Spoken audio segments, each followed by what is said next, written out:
2013 সালের বালুর ট্রাক আর 2026 সালের বালুর ট্রাক সময়ের ব্যবধান থাকলেও ফ্যাসিবাদী আমলের সাথে যেন সবকিছুর মিল।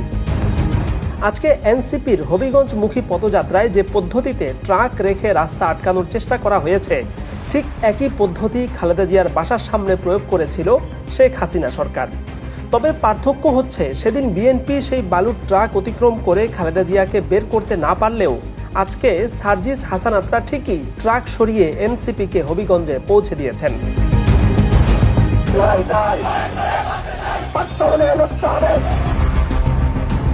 অবরোধ সরিয়ে হবিগঞ্জে পৌঁছেও দেখা গেল ফ্যাসিবাদী আমলের সাথে আরও মিল।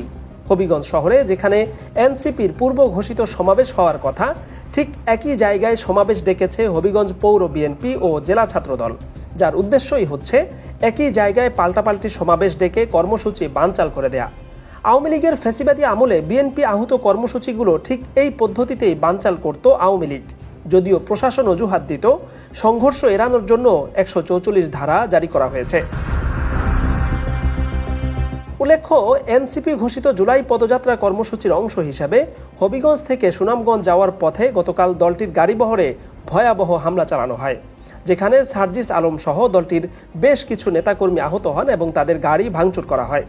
এই ঘটনার প্রতিবাদে আজকে এনসিপির পক্ষ থেকে কেন্দ্রীয়ভাবে হবিগঞ্জ জেলা সদর অভিমুখে পদযাত্রা এবং সমাবেশের ঘোষণা দেওয়া হলে পথে দফায় দফায় প্রতিবন্ধকতা তৈরি করা হয়।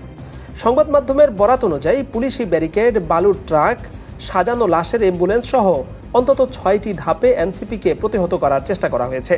কিন্তু দলটির সংসদ সদস্য নাহিদ ইসলাম, হাসানাত আবদুল্লাহ সহ কেন্দ্রীয় নেতাদের বলিষ্ঠ ভূমিকায় সমস্ত প্রতিবন্ধকতা এড়িয়ে তারা হবিগঞ্জে পৌঁছতে সক্ষম হয়েছেন।